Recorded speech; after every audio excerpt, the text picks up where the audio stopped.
tout en étant Hier, toujours c'était en la plus course. mauvaise équipe sur 120. Voilà, toujours en course. On les a vus en Ligue des Champions. Ils s'en sortent toujours. Oui. Mais pourquoi ce Real, avec l'effectif qu'il a cette année, a un jeu aussi laborieux? Pourquoi est-ce que Carlo Ancelotti ne trouve pas la clé? Mais Selon vous, est-ce que Carlo Ancelotti est l'entraîneur, donc c'est l'entraîneur qui apporte des titres, est-ce que c'est un entraîneur qui apporte un style de jeu particulier à ses équipes? Non. Moi, je sais pas dire exactement quel est le style du Real l'année dans dernière, Carlo ils jouaient pas Ancelotti. mieux. Ça les empêche pas. Pas foncièrement, c'est-à-dire C'est qu'ils avaient plutôt plus de un avis régularité, on va dire, et ils prenaient quand même moins de buts. Ce qu'il faut dire aussi, c'est que cette saison, le Real a eu aussi un petit peu de suffisance, c'est-à-dire que ils ont eu des blessés importants, Carvajal, ils ont eu Alaba qui a été blessé quasiment toute la saison, qui revient, Militao qui est pas là. Ils ont recruté à aucun poste, ni arrière droit, ni défenseur central. Et Carlo Ancelotti bricole. Voilà, donc forcément, ils prennent beaucoup plus de buts, mais sinon en termes de jeu, ça quand même toujours une équipe et un club dans son histoire finalement qui brille par ses stars offensives, mais qui a pas toujours un grand fond de jeu. C'est plutôt un adepte des transitions rapides, s'il faut trouver un style. Bah là, oui, il a pas le choix. Mais bon, parce qu'en plus là, il a des flèches, donc. Voilà. Mais le problème, c'est que il a les flèches, mais il a pas l'arc. L'arc avant, c'était Toni Kroos. C'est-à-dire que celui qui est distribué, alors il y a Modric. On a vu Modric. Alors, il y a Modric, mais Modric, il a 39 ans, il vient de faire 2 matchs de Ligue il vient de faire 2 matchs de Ligue des Nations, il avait joué avant un peu en Ligue des Champions, il avait joué un peu en championnat, mais à un moment, on peut pas lui demander à 39 ans d'être le même génie qu'il a été, je sais pas, en 2018 quand il est Ballon d'Or. Il l'est, mais sur moins de temps. Donc il l'est, mais voilà, mais c'est un génie, il le sera toute sa vie, mais c'est compliqué de pas remplacer Kroos, quoi. Donc là, je vois déjà qu'il y a des noms je vois que Bruno Fernandes de Manchester United est pisté par le Real. Wirtz. Voilà, il cherche un peu des joueurs qui donnent des ballons parce que les quatre de devant, c'est eux, ils ont des étincelles, ils ont des inspirations. Mais il faut qu'ils aient le ballon. C'est pas eux qui Non, mais le miracle, vous l'avez dit, en fait, c'est de transformer une équation insoluble en ayant des résultats, parce que le propre d'une équation insoluble, c'est d'arriver à pas avoir de résultats. Oui. Il a une impasse quand même tactique, puisqu'il a, face aux grosses équipes, il a un déséquilibre, parce que Mbappé s'est ajouté à 3 autres, donc ça crée quand même un déséquilibre. Et le déséquilibre, il est encore plus prononcé, puisque derrière, c'est un chantier. Il a choisi Nabil, parce qu'au départ, il avait sorti Rodrigo. Quand Mbappé est arrivé, il avait choisi de sortir Rodrigo. Non, mais il a pas choisi les blessures des mecs derrière, par contre. Non, mais c'est encore plus compliqué. Tu parles de déséquilibre d'équipe. Les quatre génies, là, les 4 fantastiques, c'est lui qui a décidé de les installer. Oui, mais ça marchera pas. Parce qu'il avait décidé de pas mettre Rodrigo au départ. Oui, mais c'est encore plus difficile, dans le sens où tu sais que c'est difficile, et en plus, tu perds des gars derrière, et quand tu joues des équipes qui sont équilibrées, qui sont fortes offensivement, c'est en fait le miracle permanent. On va savoir jusqu'où il va aller. C'est l'histoire d'un parcours. Si tu tombes contre le Barça qu'ils ont rencontré à 2 reprises, ils ont ramassé. Hein. Ça pourrait être ça la finale.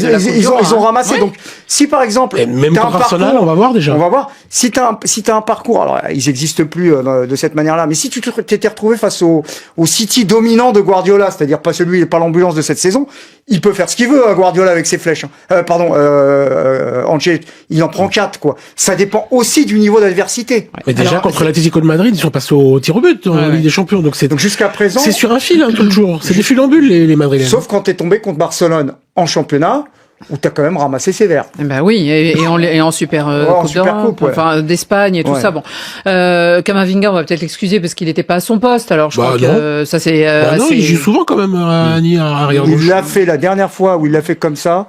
C'était contre Manchester City en demi-finale de la Ligue des Champions, quand il avait joué latéral gauche et bon, ils avaient pris un bouillon parce que c'était pas le City. Il y a une petite période où il a enchaîné plusieurs matchs au poste de latéral gauche. Il peut être bon aussi à ce poste-là. En tout cas, hier, il était pas dans un bon spot. C'est bizarre que Franck Garcia soit pas préféré. Je trouve meilleur, moi, arrière gauche. Mais hier, on s'est bien rendu compte qu'il n'y avait pas d'équipe B non plus, parce que tant le gardien que certains joueurs, c'était vraiment très. Hendrick, c'est un vrai plan. C'est ça qui est intéressant. C'est un vrai plan B, quand même. Hendrick, attention, c'est justement, je voulais parler de lui, Dominique. 18 ans, 6e but en Coupe du Roi. Quand il rentre ou quand il commence, en tout cas, très souvent, c'est un joueur qui finit par marquer. Et ça, c'est intéressant. Mais moi, je pense qu'il a choisi le mauvais club pour aller en Europe, parce que c'est un club où les stars ne veulent pas sortir. Non, mais il est en post-formation, là. Bon, moi, j'ai pas du tout ce sentiment-là. Il aurait fallu qu'il fasse ça. J'ai vu qu'ils ont fait exactement la même chose avec Vinicius. Ils ont fait la même chose avec Rodrigo. Aujourd'hui, ils sont à un immense niveau mondial. Donc, non, mais il faut qu'il apprenne, peut-être. Mais il apprend. Avec les grandes stars, quoi. Avec les grandes stars. Lamine Yamal, il apprend en étant titulaire. Ouais, non, mais c'est vrai qu'on peut avoir ce raisonnement-là. Il peut tenir debout, mais je l'ai vu faire au Real Madrid et j'ai eu les mêmes questions que toi en me demandant mais qu'est-ce que Vinicius va faire dans ce club-là. Il va avoir des problèmes. C'est devenu un des 2 ou 3 meilleurs joueurs du monde. Rodrigo est pas très loin de ce niveau-là aussi. Donc manifestement, ça réussit cette politique-là au Real Madrid. C'est un jeune qui est en post-formation dans le meilleur club du monde. C'est-à-dire que même quand il joue pas, à l'entraînement, il est avec des cracks. Et quand vous mangez, vous laissez des miettes, lui, les miettes, il les prend, il les mange. Ah oui, apparemment. Il optimise au maximum son temps de jeu. Et il est pas le seul. Encore plus fort. Regardez Arda Güler hier, la complicité avec Rudiger et le corner qu'il arrive à tirer. Et puis, oui. Et puis, alors, il y a Güler et Diaz, eux, qui sont dans une autre situation, qui pourraient aller voir ailleurs, avoir du temps de jeu. Mais c'est pareil, vous faites un choix à un moment. Vous êtes dans un club où tu fais partie d'une escouade de 15 et tu peux gagner des titres. Tu peux aller ailleurs être numéro 1 et gagner aucun titre. C'est aussi un choix qui est fait. Et Rudiger, on n'en parle pas assez, parce que très longtemps, le Cristiano Ronaldo de la défense, alors je dis pas qu'il a son niveau, c'était Ramos, mais Rudiger, en termes de personnalité et de détermination, c'est un joueur qui est exceptionnel. Moi, je regarde tous les matchs. Incroyable, surtout sur les coups de tête. On sait que ça va venir de lui et ça vient. Moi, à Nice, je regarde tous les matchs du Real. Il y en a beaucoup, et notamment dans cette Coupe du Roi, un match aller-retour, par exemple, ça c'est un peu fou en 2025 d'avoir une formule comme ça. Et Endrick, il débute quand même très peu de matchs, quoi. Alors que il y a tellement de matchs. En coupe, là, il y avait une trêve internationale. On aurait pu penser que il arrivait du Brésil. Non, mais en championnat, on peut faire reposer des joueurs, tout ça. Et Endrick, c'est quand même toujours Vinicius, Rodrigo, Mbappé qui débutent quasiment tous les matchs. Le gamin là. Il a 18 ans. Et alors? 18 ans, il est au Real. Là, il a commencé. Il a 17 ans, il joue au Barça. Il y a Yamal, on parle d'un autre profil. Bah non, mais je sais pas, Zaïre Emery, il avait 16 ans, il joue au PSG. Quand t'es fort, t'es fort. Attendez, mais quand t'es fort, tu joues dans les clubs. Tu sais, dans le football, il y a 11 titulaires. Tout le monde peut pas jouer. Mais je vous dis simplement que ce gars-là, vous seriez là toutes les semaines à faire des débats en vous demandant s'il est pas Ballon d'Or, c'est pas le meilleur joueur du monde, s'il était peut-être pas là non plus, quand même. Ben non, mais parce que, s'il jouait tous les matchs, vous verriez que c'est un crack absolu, quoi. Dominique, moi, je retiens que Dominique regarde tous les matchs du Real Madrid, comme David Finzel, ça c'est un secret. Alors, en tout cas, on saura ce soir cette 41e finale. On saura ce soir contre qui jouera. Ça sera à Séville prochainement. Le Real Madrid. Ça sera où? Alors, on se retrouve. Comme on se retrouve, pourrait-on dire, puisque la finale sera aussi à Madrid ce soir. Finale retour, demi-finale retour. Atlético Madrid, FC Barcelone au Metropolitano. C'est excitant. Un match aller qui était incroyable. Les gros clubs espagnols ne négligent jamais la Coupe d'Espagne. Et quand vous regardez donc l'histoire de cette compétition, vous l'avez dit, ce sont toujours eux qui sont au bout. Et une finale, même si on envoie des Real Barça, une finale de Coupe du Roi Real Barça, on a quand même envie de la voir. Non, mais c'est un autre format. Il y a pas les matchs à élimination directe, les confrontations. Le nombre de participants n'est pas le même qu'en Coupe de France. C'est très impressionnant.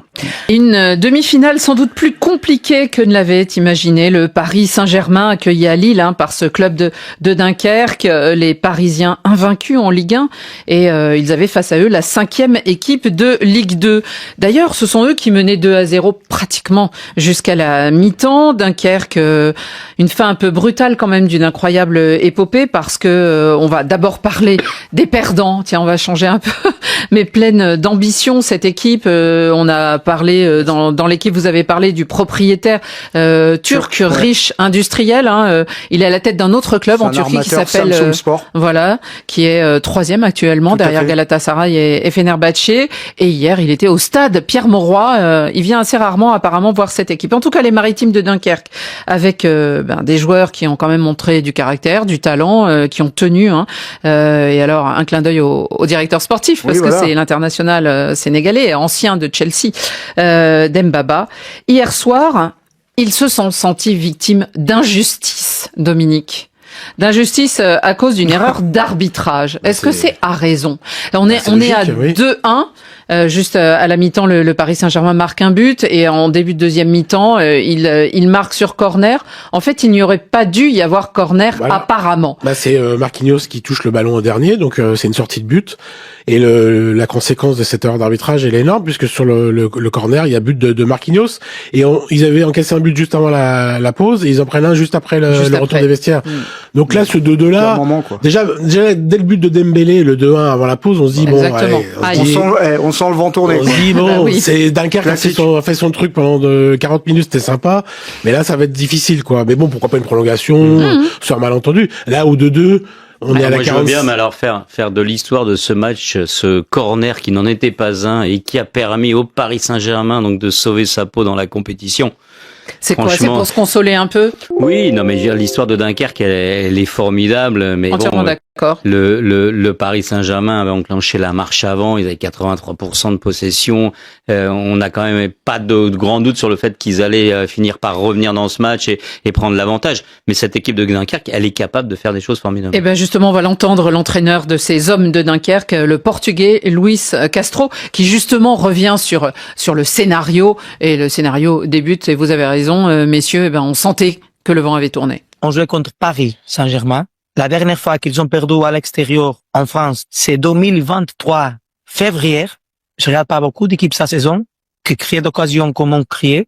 A gagné 2-0 contre lui, je regarde pas beaucoup. Après, tu perds 3-2, tu prends beaucoup plus de risques. Le 4e but, c'est normal pour une équipe qui prenne plus de risques. Après, Dembélé, Barcola, João Vitinha, Luis Enrique, c'est champion du monde, champion d'Europe, beaucoup plus d'expérience que moi. Beaucoup de choses qu'ils ont que je pense qu'on fait un très bon match. Je pense qu'on fait plus de 10 frappes ce match et d'occasions très bonnes aussi. Et je pense qu'ils connaissent qu'ils ont fait les choses bien. Après, c'est un sentiment de désolé parce que tu peux gagner le match. Alors bon, ils ont rêvé de gagner le match. Peut-être que c'était quand même compliqué. On connaît le Paris Saint-Germain. On va y venir au Paris Saint-Germain, mais avant, Étienne, cette équipe, elle arrive du National. Elle est là en Ligue 2, pratiquement aux portes de la Ligue 1. Ils ont éliminé 3 clubs de Ligue 1 sur leur parcours. On a cherché. Ils jouent de Ligue des Champions. Hein. Oui, c'était Lille. Exactement. Et ils ont joué depuis le 16 novembre. Ils sont rentrés au 7e tour. Les clubs de Ligue 2, les clubs de Ligue 1 rentrent en 16e de finale. Donc il n'y a 32e en fin décembre. Exactement. Donc il n'y a que des choses positives quand même à retirer pour ces Maritimes. Bon, franchement, c'est un parcours assez incroyable et c'est on a découvert une histoire. Et c'est un niveau de jeu qu'ils arrivent à mettre en place qui est assez incroyable. En tout cas sur cette compétition-là, parce que donc contrairement à Dominique, je regarde pas tous les matchs de Dunkerque en Ligue 2, donc je sais que lui il le fait parce qu'il a une conscience professionnelle hors du commun. Et l'abonnement. Mais encore hier soir, sur la première mi-temps, Paris domine, mais finalement se crée pas beaucoup d'occasions. Est-ce que tout ce que fait Dunkerque avec le peu qu'on leur laisse, et que les Parisiens leur laissent, ils ont réussi à faire des choses. Avec la donc justesse. C'est véritablement une équipe avec une grande justesse, avec une grande force physique, avec une capacité aussi à se projeter. Gardien. Un le bon Jawan, gardien, là. Mais à partir du moment où Dembélé réduit l'écart comme ça avant la mi-temps, là on a le sentiment que ça va quand même là, être c'est très un compliqué. coup. Mais on peut se dire, tiens, qu'est-ce qui se passe ce soir? Paris n'est pas réveillé. On avait vu ça à Saint-Etienne 3-4 jours avant en championnat. C'est la question que je vous réservais, Donc, on se dit Dominique. pourquoi Ils pas. aiment se faire peur, le Mais Paris Saint-Germain. Non, mais c'est pas la première fois Il qu'ils y a sont. des soirs sans. Bah, ils ont été menés 2-0 par le Manchester City. Ils ont été menés 2-0 par Saint-Etienne. Donc je veux dire, c'est un peu le grand écart là entre les deux. 1-0. Et puis ils ont été menés aussi. Alors là, c'était sur un match aller-retour, mais Liverpool aussi. Et finalement, ils aiment se faire peur. Ben, je sais pas, mais en tout cas, je pense pas. Mais je pense que là, c'est le retour de trêve. Luis Enrique mélange les équipes pour étaler les temps de jeu. Donc il y aura aussi. C'était quand même quasiment l'équipe type. Là, c'est l'équipe type. Par Beraldo, quoi. Ouais, voilà. Donc, mais qui va jouer parce qu'il va jouer la Ligue des Champions parce que Marquinhos est suspendu. Lui, il va jouer le match aller. Donc voilà. Là, oui, là, c'était l'équipe type. Moi, je me suis dit, ça peut être un soir sans, ça peut arriver dans le foot. J'ai vu qu'en Allemagne, le Bayern a été éliminé. Bielefeld. C'est devenu plus difficile avec le PSG parce que cette équipe, elle a extrêmement changé, évidemment, dans son niveau de jeu qui n'est plus du tout le même, mais aussi dans son état d'esprit. Exactement. Ils sont extrêmement sérieux. Ils baissent plus la tête, même ils sont en extrêmement sérieux. On sent bien qu'ils prennent même pas à la légère un match de coupe contre une équipe de 2e division, alors que les attend donc un quart de finale de Ligue des Champions. Donc c'est pour ça qu'elle est très très dure à jouer cette équipe.